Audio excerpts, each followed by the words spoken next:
अस्सलाम वालेकुम नादरीन, मैं हूं डॉक्टर मसूद परवेज़। आज आपसे बहुत अहम खुशखबरी डिस्कस करनी है। एक तो ये है कि हमारे जो हैं कुछ लोग बड़े अरसे से इंतज़ार कर रहे थे कि जी अगली जो बायोफ्लाक की बुकिंग है कब होगी। तो उसकी बुकिंग हमने ऐलान कर दिया है उसकी बुकिंग का। आप अगले कोऑपरेटिव बायोफ्लाक फ़िश फार्मिंग में या बायोफ्लाक जोन में पार्टिसिपेट कर सकते हैं।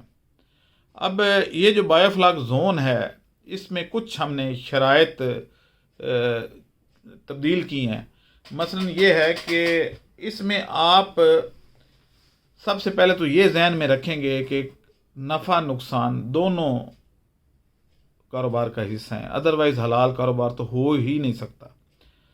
अच्छा, दूसरा ये है कि आप ख़ुद भी इसमें वक्तन फ़वक्तन निगरानी करें और कोशिश ये करें कि आप रेगुलर उसको मॉनिटर करें।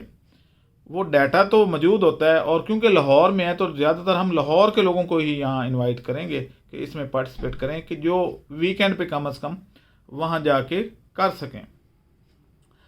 और तीसरी बात यह है कि हम इस पे जो पिछला हमने किया था वो अल्हम्दुलिल्लाह हमारी मछली तैयार है और हम फ़िले बना के बेच रहे हैं। और कहीं भी आपको मछली के फ़िले अगर चाहिए हो पंगेशियस के या क्लेरियस के या तलापिया के, तो हम वो आपको प्रोवाइड कर सकते हैं। हमारे पास तकरीबन 12 के करीब ख़वातीन हैं जो इस काम पे मामूर हैं, और वो सुबह आती हैं और शाम को जाती हैं, तो वो फ़िले बनाती रहती हैं। तो फ़िले हमारे से, यानी हम वैल्यू एडिशन कर रहे हैं। तो ये काम फ़िले वाला अभी तक हमारा कराची में शुरू नहीं हो सका, तो वहाँ से जो ऑर्डर आ रहे हैं कराची से भी, वो लाहौर से ही पूरे हो रहे हैं। तो एक तो ये चीज़ मुझे समझ नहीं आती कि आवाम जो है वो चाहती क्या है।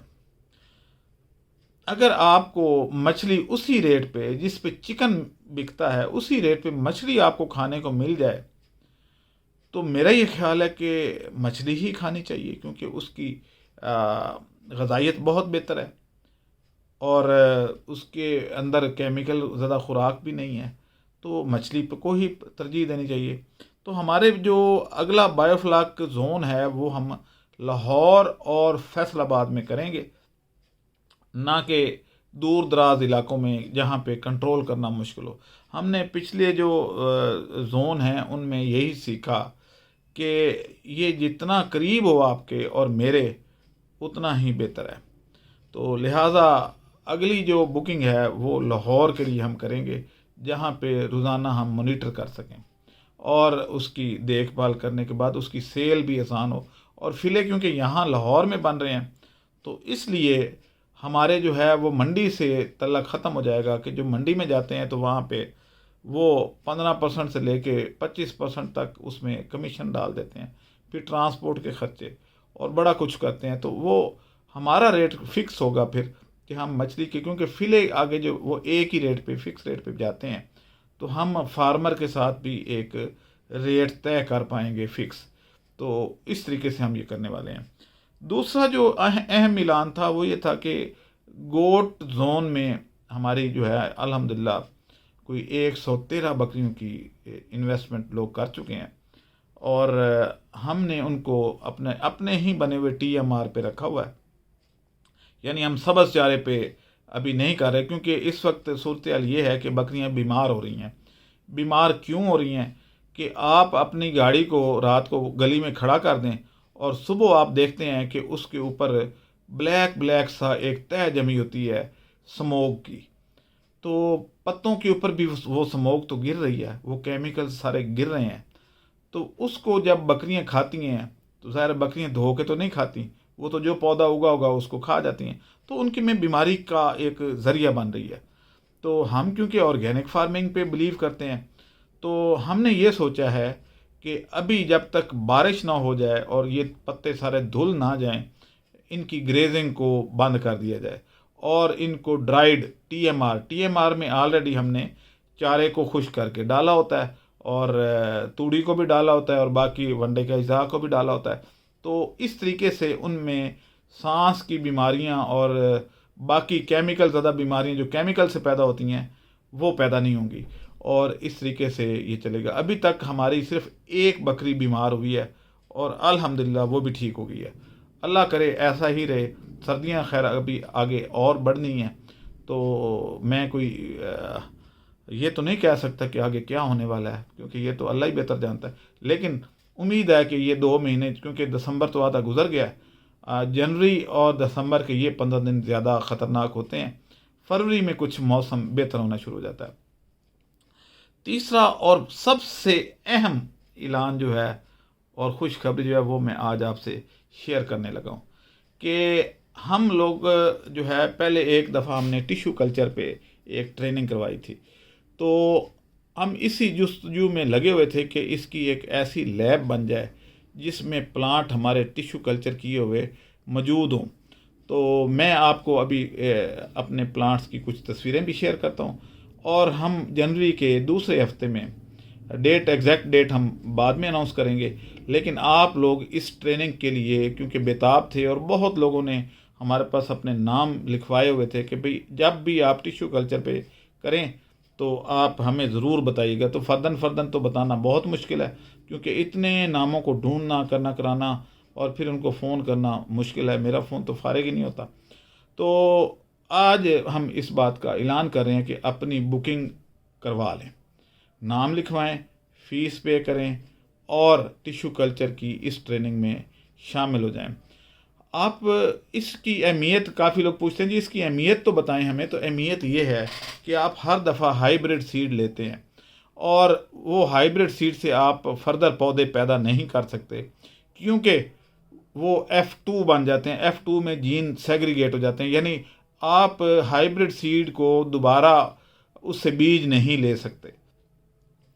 तो लेकिन टिश्यू कल्चर से हूबहू वही पौधे आप दोबारा जनरेट कर सकते हैं। तो टिश्यू कल्चर से ही इसराइल ने तरक्की की है एग्रीकल्चर में।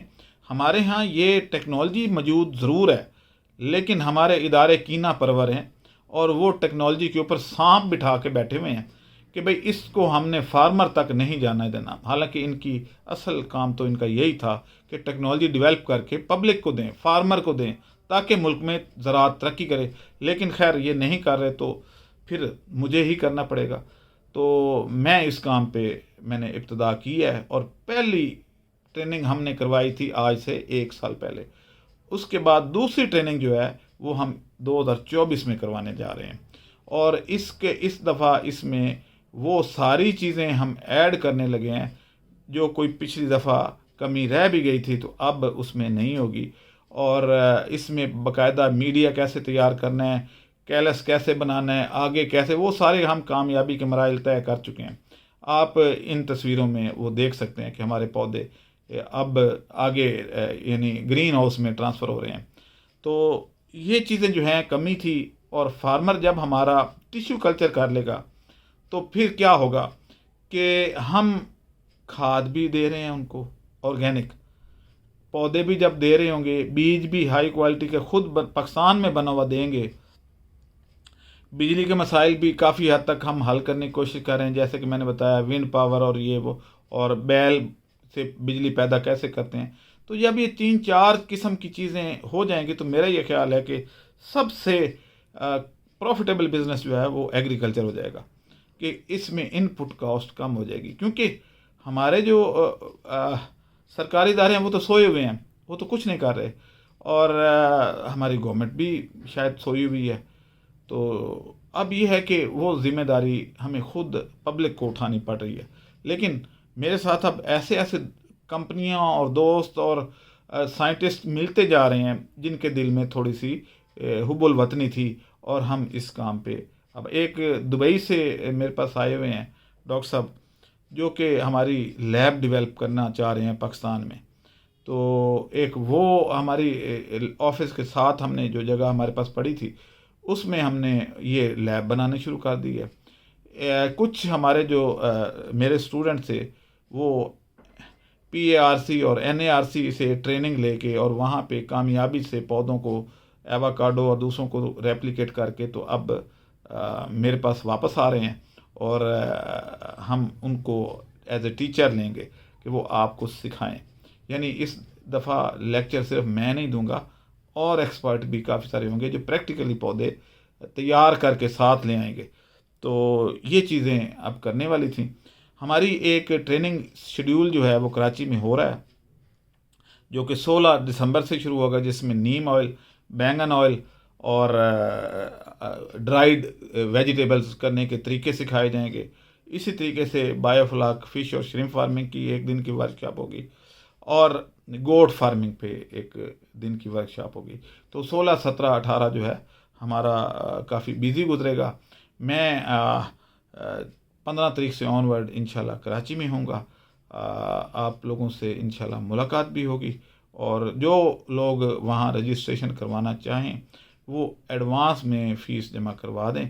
और दूसरी बात यह है कि वो जो कंसल्टेंसी लेना चाहते हैं वो भी अपने नाम लिखवा के तो एडवांस में कर दें, क्योंकि कई दफ़ा ऐसा होता है कि हम लोग सीटें रख छोड़ते हैं उनकी ज़बान पे, लेकिन वो पहुंच नहीं पाते और हमारी सीटें ज़ाया हो जाती हैं, और किसी और को चांस भी नहीं मिलता और वो भी नहीं आते। तो इसलिए फ़ीस एडवांस जमा करवाना लाजमी होगा। तो आज का लेक्चर सिर्फ इतना ही था, आप लोगों को बताना था कि काफ़ी लोग, यानी कई दर्जन लोगों ने मुझे अपने नाम लिखवाए हुए हैं कि जब भी आप कराची आएँ तो आप हमारे से मिलें, हम आपसे कंसल्टेंसी लेना चाहते हैं, कोई फॉर्म बनवाना चाहता है, कोई कुछ। तो उन सब की ख्वाहिशात जो हैं ये अब पूरी हो रही हैं।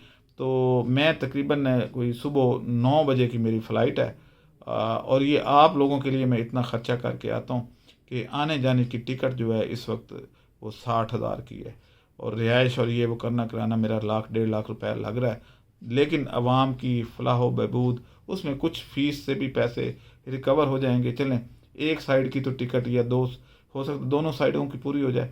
तो इस तरीके से मैं आप लोगों को खिदमत करके तो वापस आना चाहता हूँ। दोबारा फिर मेरा जो चक्कर लगेगा वो शायद जनवरी के एंड पे लगे। तो उससे पहले अगर आप विंड मिल लगवाना चाहते हैं, उससे पहले आप अगर कोई एल्युमिनियम एयर बैटरी में इन्वेस्ट करना चाहते हैं, आप बायोफ्लाक फ़िश और श्रिम्प फार्मिंग में इन्वेस्ट करना चाहते हैं, या आप इज्तिमाई गोट फार्म का हिस्सा बनना चाहते हैं और हमारे दीगर टिश्यू कल्चर की ट्रेनिंग लेना चाहते हैं, तो आप ऊपर दिए गए मिस बीनिश के नंबर पे रजिस्ट्रेशन करवा लें। उनका नंबर डिस्प्ले किया जा रहा है, आप उनसे रब्ता करके फ़ीस जमा करवा के तो आप अपना रजिस्ट्रेशन नंबर हासिल कर सकते हैं। अब मुझे इजाज़त दें। अल्लाह हाफ़िज़।